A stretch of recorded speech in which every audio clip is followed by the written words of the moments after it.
way back there. The 4 lights. You're live. There's 5 lights. You are live. 1, 2, 3. It's 5 lights. I'll just tell you whatever you want to hear. I don't care. Hi, everyone. Hi. We're lagging. Are we lagging? That's what it looks like. Maybe it's just we're really tired and moving really slow. That is very possible. Oh, no. Let us know if we're lagging. We freeze at the same time.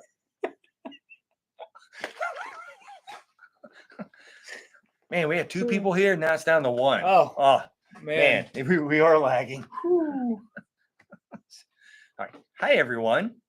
Welcome to UnPHILtered, where it's hot outside. It is hot. It's not very cool in here either to me. Yeah, I was fine until I started moving around, and then I got sweaty. Like I need like Arctic. Yeah. I'm not made out for this heat anymore. I can't live off the land anymore. Yeah, I was outside for about 10 minutes today, and I was like, that's enough. No more. Man, are we really lagging that bad? This seems weird. Like when you were talking, you like jerked your arm. I was trying to see if it's everything seems fine. Oh well. Well, I just checking. Yeah. All right. Well, we got some books. We do have many books. A lot of books. Philip went to Heroes Con over the weekend and made me jealous. I did. I heroed it out. There was a lot of people. A lot of people there. Yeah. They broke records on Friday and Saturday. Wow. And I'm assuming they broke records on Sunday, but I didn't stay long enough to get the final count because it went to like 6 and left around. Is it like WrestleMania when they have The Rock come out and be like, we had this many people? Yeah, that's exactly what it is. Special announcement. Well, because it's comics. Because it's comics. They're like, here's Jeff Smith. Tell us how many people are here. Yeah, they only used the intercom a few times there. Yeah. It wasn't a whole bunch. The fire alarms go off? No. That's a Baltimore thing. Oh, right. That was Baltimore. Yeah, Baltimore I forgot. Baltimore has a fire alarm go off like every year. We had 2 years in a row. I remember us going up there and then being like, what the? Yeah. Yeah. Yeah. One of the years we got in early because we had Comics Pro stuff and our badges. Yeah. No, it was 2 years. Both of the years we got in early. Yeah. One was for Diamond, one was for Comics Pro. And then we had to leave and didn't get in early at all. Like, come on, man. Why are you pulling a fire alarm? Yeah, it hasn't happened at Heroes yet. No. But Heroes was nice because it was hot, but it was not hot in. Well, most convention centers are really good about cranking up the AC. This one's usually not, but they did.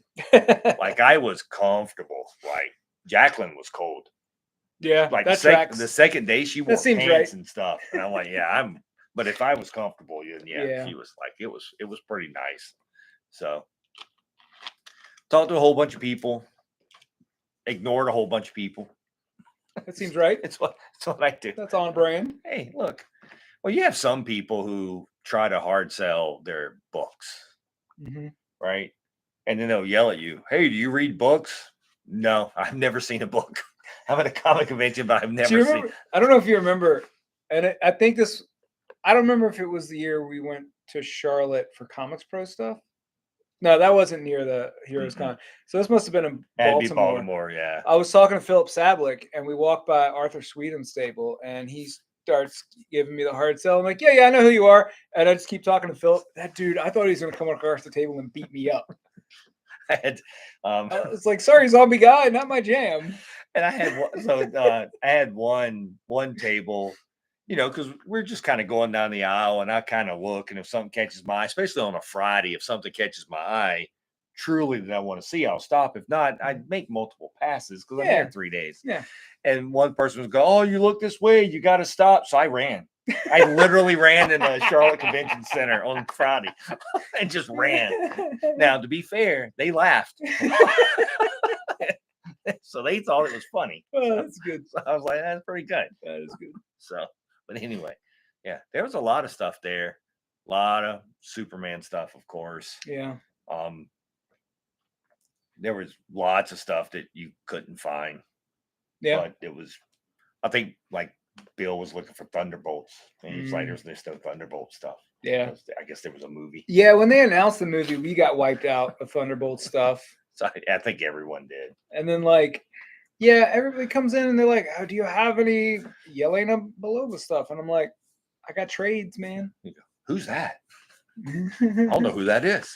That sounds like some sort of a communist. So, yeah, like I said, I saw a few, giant size X-Men, saw a bunch of Amazing Fantasy 15s. So lots of just variant covers. Yeah, it's lots of so many variants. Yeah, lots of stuff like that. I in certain markets, I think the variants are dying. No luck on the Thunderbolts. Yeah. Tons of Ghost Rider stuff. Once they announce Ghost Rider for an actual Marvel Studios movie, you won't be able to find any Ghost Rider. So I'm glad you're getting it now. Bill will have like double of everything right then, so it'll be fine. It'd be like my ROM. I picked up another ROM number 1. I think it's either 9 or 10. Man. So it was like, I mean, it was cheap. Yeah. So like, sure, I'll buy it. Keep buying it. So okay. I think I think some of the ROM stuff seemed to be. So the ROM stuff is plummeting because number 1 got to be like $100. Yeah, which is crazy. Which is insane. Like there's people talk about it, but there's really only like 8 of us who like ROM. Right. If you go back and read ROM, I think most people would like ROM. The story itself. But comic book creators who are like our age, when they're asked what is your dream project, they're like ROM. ROM, right. Absolutely ROM. But I think since the omnibuses came out, since Marvel reprinted it, everything's plummeted. And they did the facsimile. And then they did the facsimile, right? And so then it plummeted some more. And now they're doing the soft covers. So now it's still plummeting. Yeah. But I think what you're seeing is the G.I. Joe, where the last few issues now are starting to go up because the print run is so little. Yeah. Yeah. So because that's interesting. Yeah, I thought that was interesting because I saw a few people that had issue 75, and it wasn't like $50, but it was creeping up to like 15, and 75. ROM 1 was 100, 75 was like 5. But now ROM 1's plummeting, and 75 and stuff is starting to go up because sense. Yeah, I get that. So it's like, look at that. Huh. I'm not buying that. I'm buying another ROM number. Sure, why not? And I picked up a whole bunch of variant covers that I didn't need that had magic on it and stuff. Have you built the shrine? I'm working on it. Yeah, I've got enough stuff now, and I got that Lego, the magic Lego, so that'll go on it. Nice. Yeah. Kelly said hi to Scotty Young, and asked me, "Who's that?" Who's Scotty? He's some hack. Yeah, he draws babies. So evidently, I think Bill made it over to the table. So I have some Scotty Young original art that I bought. Oh, like 100 years ago? Yeah, like 100 years ago when I could go talk to Scotty Young and no one's there. But evidently those pieces that I paid a few $100 for worth like a few $1,000. That makes sense. Yep. I'm like, huh. I did when we got home on Sunday. This is a funny story. I'll always have this story now. So I was just showing Bill some of my stuff because I just have it in a closet. Right. And so I just took it out and threw it on the floor. And remember the Spider-Man covers that had the chromium in the center, the yellow, the blue, and all that? Well, I have a sheet of that. Oh, yeah, I remember. Right. I've seen those. And it's just signed by Stan Lee and John Romita. Not Junior, but John Romita. And Bill's like, you just have that thrown in the stack? Oh, yeah, it's just in the stack. I mean, sometimes, like, and I don't really have that much cool stuff anymore. But, like, all right, this is the way I can put it to you. Like, my kids grew up in a house where comic books were always around, where I had to work to really work. I had to scrape up my pennies. I had to ride my bike. I had to track down comics. Like, it was both ways. Yeah, in the snow, 100-degree weather. And to my kids, it was just always there. Right. And like when you're mired in this industry the way that we have been, like, you'll accumulate stuff and not really give it a lot of thought as you're accumulating it. It's not until usually years later you're like, oh, I got this thing. I've got this really cool thing I forgot that I had. Yeah, it's cool. I'll just throw it back in the stack. Yeah, yeah. So yeah, it's pretty funny. He's like, you just got, yeah, it's just sitting there. It's just in the stack of all the other crap that I got. Yeah. What's a bunch of crap, man? It's just more crap. Here's this thing.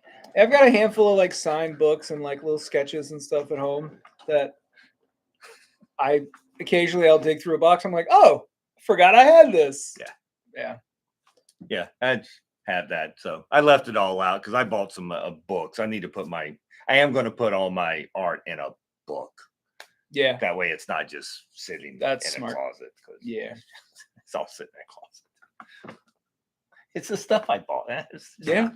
It's just stuff, man. It's just stuff. It's especially fun if you buy something and then like 10, 15 years later you pull it out and it's like, oh, this is expensive now. That's all my stuff. That's so weird. So weird. Or, well, not expensive. It's, I have that. That's neat. Yeah. That's cool. Because I have a handful of Stan Lee signed stuff that got years ago. I think a lot of times people forget that no one cared about Stan Lee until the movies. Yeah. Like in our industry, he was beloved, but like for the general public. Yeah. Like you could go to a comic convention and you could go to any comic convention that Stan Lee was at, and you would always be the fourth person in line. You just would. Yeah. Like it's, like you had, like even at Heroes, right? Like you have the person who created the original Green Lantern and like they all show up. No one goes and talks to them now. Like they're just over there by themselves. Yeah, it wasn't until Stan became a movie star. Right. Yeah. I mean, people forget that Stan Lee wasn't, like Stan Lee was always him, but he wasn't really popular until the movies came out. It's just the way it is. You have there was 2 or 3 Marvel editors that was just there, right? That basically edited every book that you and I read in the 70s and 80s. Yeah. They'd not had one person. Yeah. It's like, yeah, I've been to cons they where didn't make a movie. Someone that I really hope that Don McGregor had a huge line all weekend, but I can't imagine that he did. He didn't. Like that was when I saw the picture that Pitzer put up with Don in it, I was like, I should have gone to Heroes. But yeah. But like I said, I went and talked to Tim Seeley a few times. He never had a line. That's crazy. Yeah.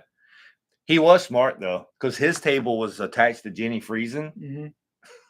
And he had all of his Oblivion song omnibuses with the Jenny Friesen cover on it. Right. Brilliant. There. Brilliant. Yeah. He probably didn't have any of those. Yeah, probably not. I was like, that's pretty good.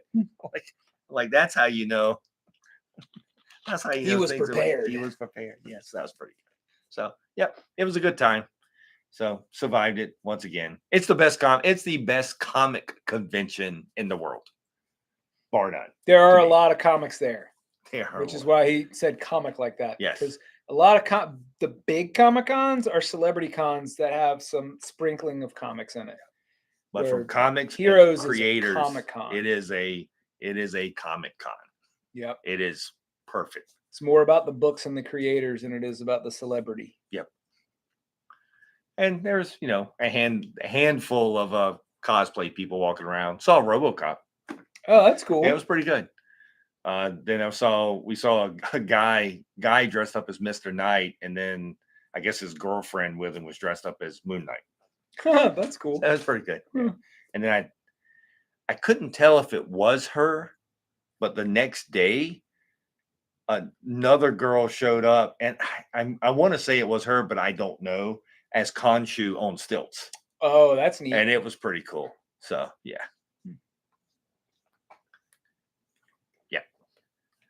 Yeah, that show's really good if you've never been, and it's really spread out, so you don't really having to fight those people who show up with those big wagons. Stupid wagon. I was looking at the guest list for Baltimore. which is like mid-October. Yeah. The week after New York, which seems like a bad idea. Bad timing. So I'm going to do everything I can to get to Baltimore this year. And the guest list for celebrities is Giancarlo Esposito and Ginny Weasley. And that is it. The rest of it's comic book people. So far. Yeah. I mean, at this point, I would imagine that if they had big names, they'd have already started naming them. Yeah, because like I said, it is the week after New York. Yeah. So depending on, most people are going to get wiped out in New York. Yeah. But Baltimore's also a good show for comics. Yeah. I've been a fan of that show for a long time. Yeah, it's really good. And I mean, Mark wasn't there, who owns Baltimore Comic-Con, but he had his booth was there. Yeah, I figured. Yeah, Comics and Cards was there, so they were set up. Yeah, makes sense. So I think I actually bought something. Yeah, I bought some stuff from him. Oh, I know what it was. I bought the they had the X-Women book. That was the Milo Manera book where he did the cover and the interior art. So I actually bought that. Is that one of them that he got in trouble for? Well, he gets in trouble for everything, but so he kind of got in trouble for that. But that's not the one. The one he got in trouble for was the Spider-Woman. Oh, right. Cover is what the one that everyone lost their mind over. I've never actually seen one of them in person. I haven't either. They're out there, but I have not ever actually. Let's see. All right, we're 17 minutes in. You want to talk about some books? Sure. We'll start with my pick of the week. Yeah. And I'm not going to say why it's my pick of the week because I don't want to spoil anything because Philip hasn't read it yet. But it is Superman 27.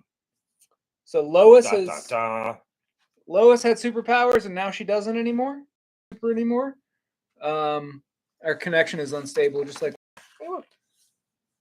it's the art. But the thing that really I'm excited about is there's the last couple of pages is a setup for Darkseid's Legion or Dark Legion. I can't remember what it's called exactly, but it's like an evil version of Legion of Superheroes that work for Darkseid, basically, and it's picking up. They are like the thing that's going to bridge the gap between the regular DC universe and the Absolute universe. And Superman fighting Marilyn. We get to know a little bit more about who she is in this issue. There's a lot of stuff happening in this book. Yeah, because she hadn't really shown up in a while. No, she hasn't. But I think she's going to be a bigger character. Well, they keep making her out to be. Yeah. She's cool. This is the final part of the That crossover. Is the final part of We Are Yesterday. So it's Justice League Unlimited 8.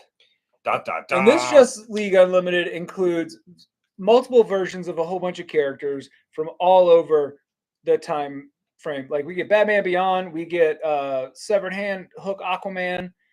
I'm trying to remember. We got, I think, 2 different versions of Batman and 2 different versions of Superman. And it's just, this whole story arc's been a lot of fun. It's a time travel thing where Gorilla Grodd from the past travels to the future and shenanigans ensue. It's big superhero fight 'em up. Oh, look, it's a Mortal Kombat crossover. He goes, finish him. But it's this whole Justice League run has been so much fun, and partly because there's a billion characters, including some people that were forgotten. Oh yeah, that's a fun page. There you go.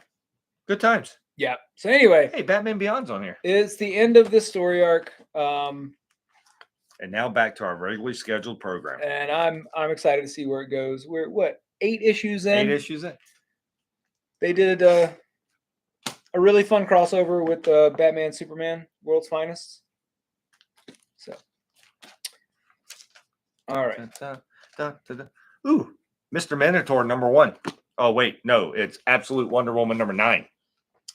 This is the first part of a whole new story arc. She stole Batman's axe. She ends up in a labyrinth, and you can't have a labyrinth without a Minotaur. Yeah, that's fair.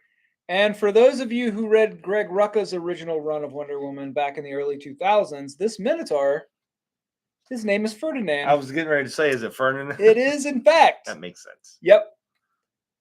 So I'm very excited. I love the art. The art is beautiful.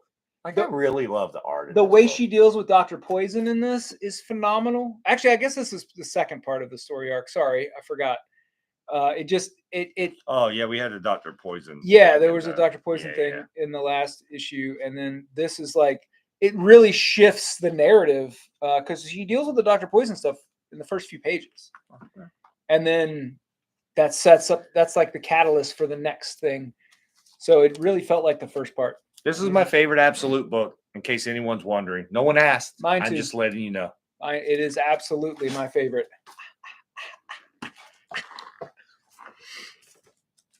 All right, we need all three of these. Stop, man. Stop. Leave me alone. I'll help. I can help. I'm going as fast as I can. All right, so it's a new publisher called AMP. They say they bring the noise, but I did not hear any noise when I opened the book. So this story is called Never Wars. This is Dorothy Gale. This is Peter. Pumpkin Eater? And this is something birdie. Anyway, these are three different number ones that take place at the same time in World War I at around the same place. And then they all dovetail as the three main characters end up in another world that is one of them had a map. Must be this one. That's like seen the map. Oh, maybe I don't remember which one they were in. Anyway, Dorothy Gale from Wizard of Oz, and then we got Peter from Neverland, and something birdie. Yeah. Oh, there we go. It's the Never World. Yeah. So this is a unique first issue they're doing, and it's issue 1A, 1B, and 1C, and then issue 2 is the number 2 for all of these. These three books because they all come together. Yep, they come together, and the rest of the series is just one issue. Land of Oz, Fairyland, and Wonderland. Yep, and Neverland. Oh, and Neverland. Okay. Yep. Sorry, it's Neverland. All these various literary fairy tale-esque worlds all are in the same place. And then there's a preview of the issue 2 where with Peter Pan. With Peter Pan, who does not remember that he's Peter Pan. I did also remember I was Peter Pan. So yeah. So anyway, I read them on a whim. They were better than I expected. I will say that. And they bring the noise. I did talk to these guys a little bit at Comics Pro.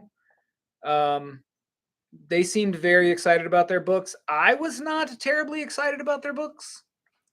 They did a graphic novel with Martin Cove, who you may know as the villain from Karate Kid, who yesterday at some sort of a con bit one of his co-stars. I don't know, but that tracks. Yeah, but these books were way better than I thought they were going to be. I'm excited to read the second issue. And I really wish I could remember the birdie kid's name. Yeah, I don't know. I did like the fact that in the indicia that this is the Never Wars bird cover. Yeah. The issue. Yeah. PFC bird, issue 1B. Georgie Bird. I think he is in one of the Oz. Is he? No, not Oz. I don't know. That is Alice in Wonderland because it's the White Rabbit and all that. So I don't know. Georgie Bird. I don't know. Apparently he's part of the lore, but I'm not familiar with. I don't know. I only knew Alice. I don't know Georgie. I don't know.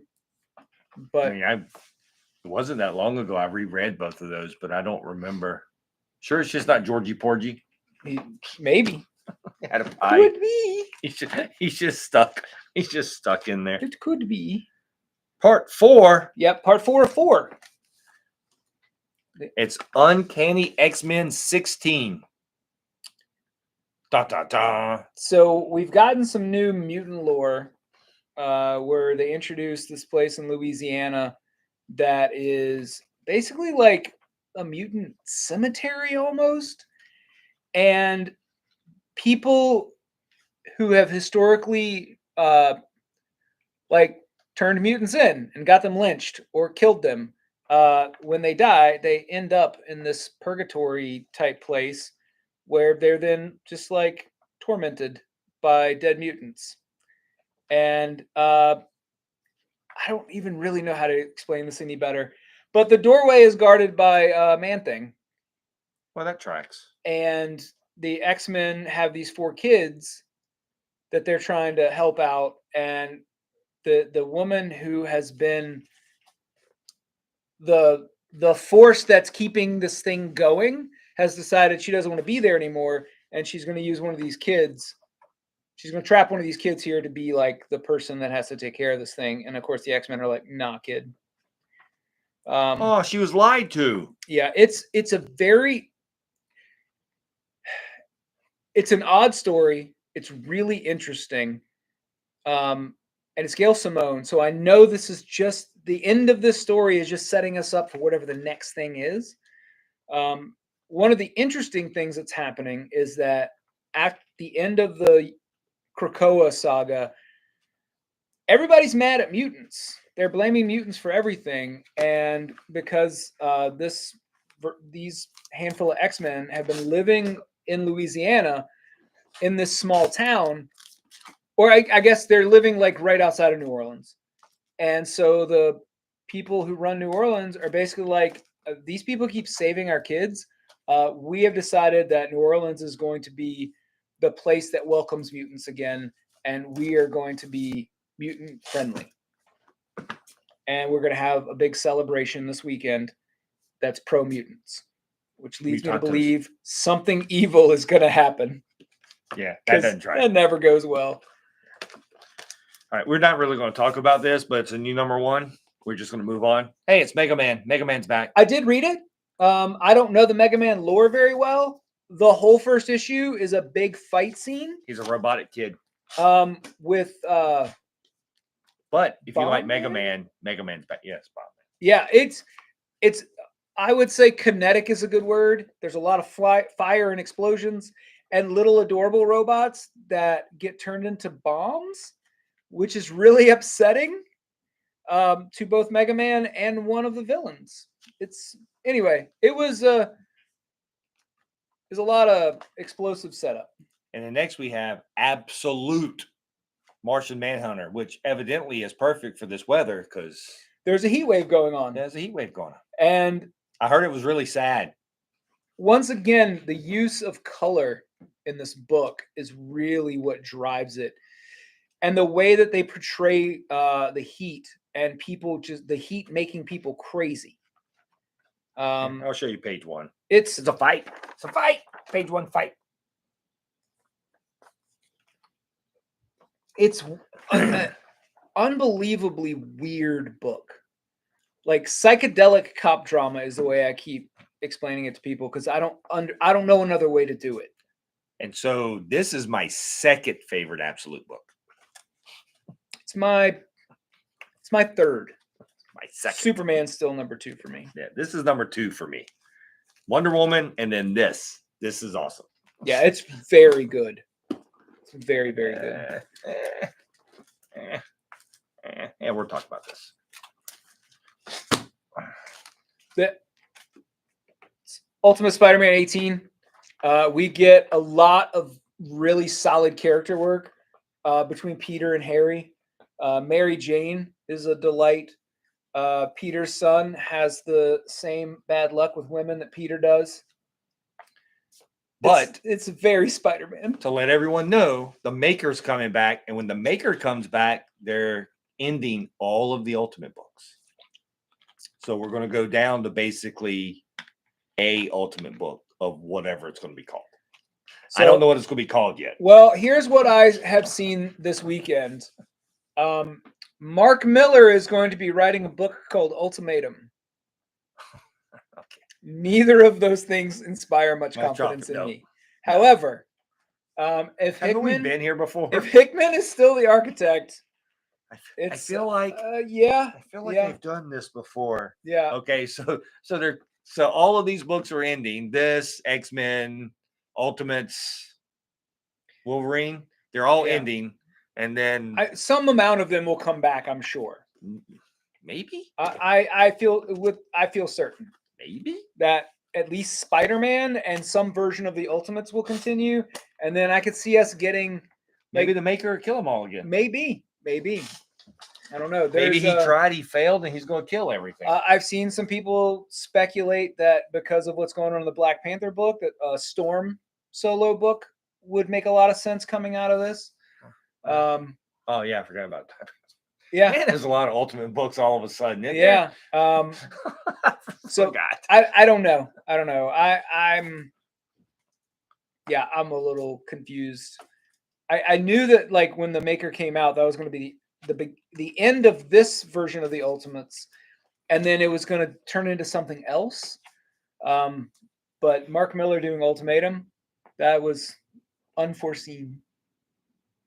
Yeah, I don't really. Yeah, I really thought if Hickman was going to leave, fine, but I really thought Dennis Camp would be the person because that person is killing it right now. Between Ultimates and Absolute Martian Manhunter, and he's writing some other stuff too, but I can't remember. But those are the two big ones. Is it? It's that other book that Tess was talking about. He writes the one that she told me to read, but told you not to. Oh, Assorted Crisis Events. Yeah, that. Yeah, apparently not the issue that comes out tomorrow, but the issue from a month ago of Assorted Crisis Events. I read the first issue and I really liked it, and then when the second issue came out, Tess was like, "You shouldn't read this," which leads me to believe there's something upsetting in it. She said it is very good, but I should not read the second issue. So I was like, okay. Yeah. And then she read the issue this week, and then she goes, "You need to be reading this." Told me I need to be reading the series. So. Yeah. Here, we'll talk about this. We're speed round. We're in the speed round.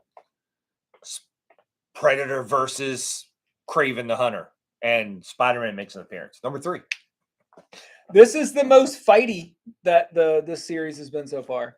It's a 4-issue series, so this is issue 3, and then we got one more after this. But what they're doing with Kraven in this, I absolutely love.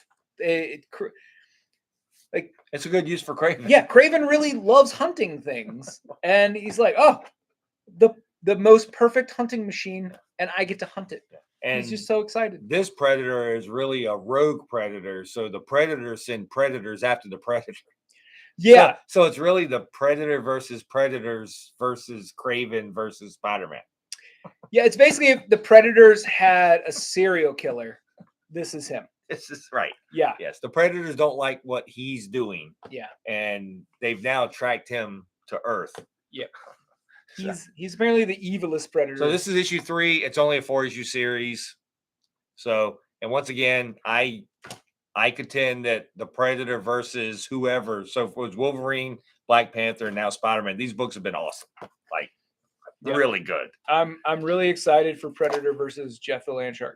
I'm really mad at we get Crypto and Jeff. Yeah, Crypto and Jeff is gonna be so. I'm gonna love that. And Chip Zdarsky posted the day that he's writing Captain America and Wonder Woman. Oh, that's gonna be so good! I'm so excited for that. He goes, "Am I supposed to tell you this?" He goes, "Eh." Yeah, he's like, "What are they gonna do? Come to Canada and yell at me?" And he goes, "Eh, because I told you, I'm going to show you some art from the book." And he goes, "I'm not supposed to do this either," but he had just a piece of the art of the star on Wonder Woman's TR and then the star on Cap's chest. And that was the art from the book that he showed. Cool. I'm like, okay, that's pretty funny. Yeah, I'm so excited for that. Is this a new story arc or? No, we're in the middle of the last story arc. We can skip that one. Yeah. This is a one-shot. Well, it is not. It is, but it says it's a one-shot. It's not. So we have made it up to giant size Age of Apocalypse now, with Miss Marvel jumping through the X-Men universe and ruining everything.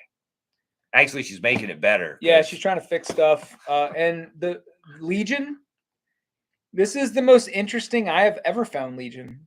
And Yeah, it's it's really because weird. he has decided that his humanity doesn't matter, and the David Haller part of him is gone now, and he is only power, and that is all he is. And so, so all of these giant size ones. Okay, all right. Let me finish this statement, and then I'll correct myself because it's really weird.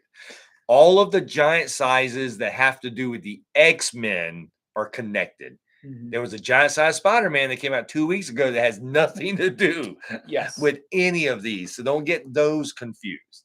All the X-Men's are tied. And then the next one after this is House of M. Yes. Which I may actually read. The way that this ended and they set it up for that, like it's the Age of Apocalypse was really a depressing story. And this takes place right at the end of Age of Apocalypse when what's left of the X-Men make their final attack on Apocalypse to try and end his reign. And it's brutal. So yes. So this is continuing on. And Kamala's having like a crisis of like on identity. No, a crisis on her multiple identities as an Inhuman and a mutant. And just a kid who wants to go to school and like she's an mutant. Yeah, she's having a rough time. We can skip this. Yeah, we can skip this. We can talk about those books. We're going to talk about these. First up is Mark Waid's Superman's Birthright, and it has finally made it into a compact edition. Once again, the compact edition is $10, even though it's twice as big as most compact editions. It's ginormous. It is still just $10. And the reason there's a bookmark in it is because I've never read this before, and I started reading it this morning, and I only made it about halfway through. But holy moly, it is good. This is the Mark Waid kind of, was it redoing his origin? Yes. So this was Mark Waid, and I'm pretty sure this is coming out now because Mark is he's recreating the DC universe right now. Oh, which the new history of the DC universe. I forgot. I read that too, and I Mark's didn't have doing it in that the stack. Too, right? Yes, he is. So Mark's. I don't recreating DC universe is wrong. Mark Waid is picking and choosing what he thinks is the best things in the DC universe, and that's the continuity. Yep. That's the current continuity. So like Superboy and the Legion now happened again. And Vandal Savage is no longer Kane. Right. Vandal Savage is He's gone back to being a caveman who just ate some meteor rock or something, and now he's immortal. Which ties back into our Resurrection Man miniseries. Yeah. It's back to them being the first immortals, not any of that. Yeah. And there was a couple other weird things that's not weird. It's just how he's Hippolyta is now the original Golden Age Wonder Woman again. Right. Which I liked. I like the fact that they did it worked better for me with Diana just being in Justice League versus the Justice Society because it makes that timeline work better. And it's no longer the JSA was on Earth 1 and then the Earths melded. The JSA was around for World War II and then they disappeared for an amount of time. Right. And then somehow Palpatine returned. Yeah. So it works. But I think that's why this is coming out because this is probably going to be more of the Superman origin. I'm really enjoying this. Yeah. It's Clark just he put on the suit for like the first time. He just got a job at the Daily Planet. His mom's helping him make the suit, and his dad's really not happy about it at all. I mean, and Clark and Jonathan have this really intense heart-to-heart about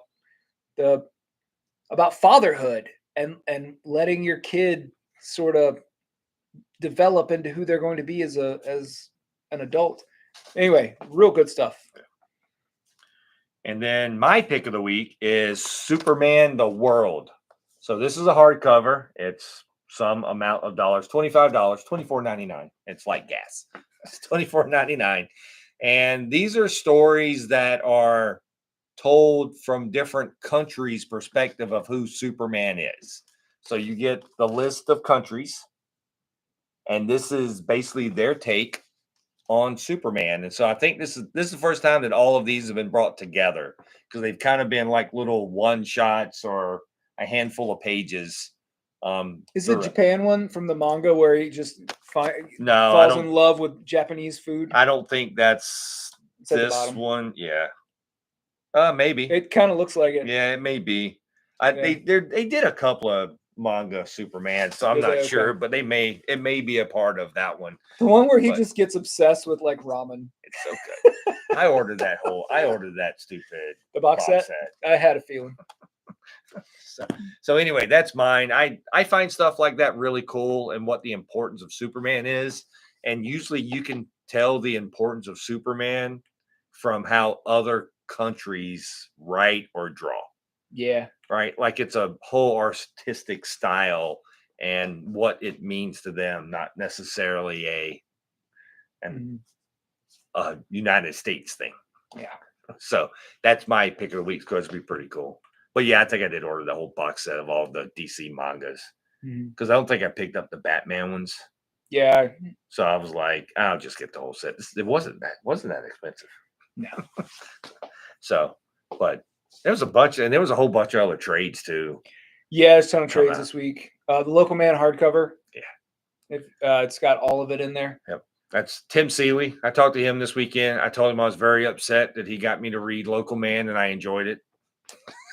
Yeah, we read the first issue thinking that we would not like it, because it's mired deeply in early 90s image lore. And I only read it because it was Tim Seeley. I'm like, I'll give the first issue a try, because I like his writing, and that whole series was so good.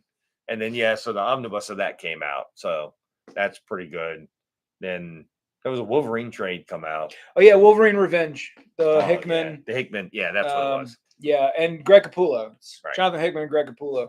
Yeah. It's very violent. So violent. But it's like alternate future history where everything is terrible. So if you enjoy I'm awful Dark Knight Returns with Wolverine and Deadpool, it's I need more uplifting stuff. Yeah, same. I need a win. I keep saying I need a win. I need some of my heroes to get a win at some point. I need something. Yeah. Everything is just there. I saw once again there was another toy show somewhere, and they showed the first 3 new masks. So it's Matt Tracker's Camaro. They had the villain had the jet plane thing, and then they showed the semi. Cool. So those are going to be the first 3 That's awesome. masks. I'm actually kind of excited. I'll probably buy the Camaro again, because I had the original Camaro and the truck, but the Camaro is pretty cool. So anyway, housekeeping wise, we will not be doing Tuesday night shows in July. So this is our last show that we'll be doing. We're going to take the month of July off. There's lots of stuff going on, vacations, people going places. It's hot outside. Yeah, heat waves. There's so much going on that we're just going to take July off, give everyone a break, give us a break, and then we will come back in August with these shows again. If there's some interesting stuff coming out, I may do like a quick little, not live, but post out there and say, hey, these cool things are coming out this week. You should probably go to your local comic shop and try them like we do here. But we're not gonna do a show for the month of July. Kind of take the summer off.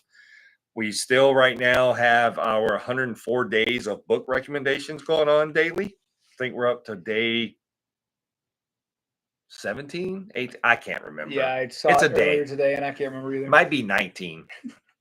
I filmed day 20 something last night. I think Jacqueline filmed a few more today. So we got that coming out. Jacqueline and I will still be doing riding in cars. So we have those 2 things still coming out. Well, the 104 days is every day. The riding in cars will still be on Sunday, but the Tuesday nights, we're just going to take Tuesday nights off for the month of July. That seems to be the best thing with the summer. And then we'll come back with maybe a new season. We'll renumber. Maybe we'll renumber. Oh, we'll marvel them. Yeah, we'll marvel. We'll come back. I'll come back with episode 1. That way you have to watch. With 7 variants. We're going to repost it 7 times with a different cover page. Yes. Maybe I'll do that. That'd be pretty funny. Actually. Each one will only have 1 view, but it's fine.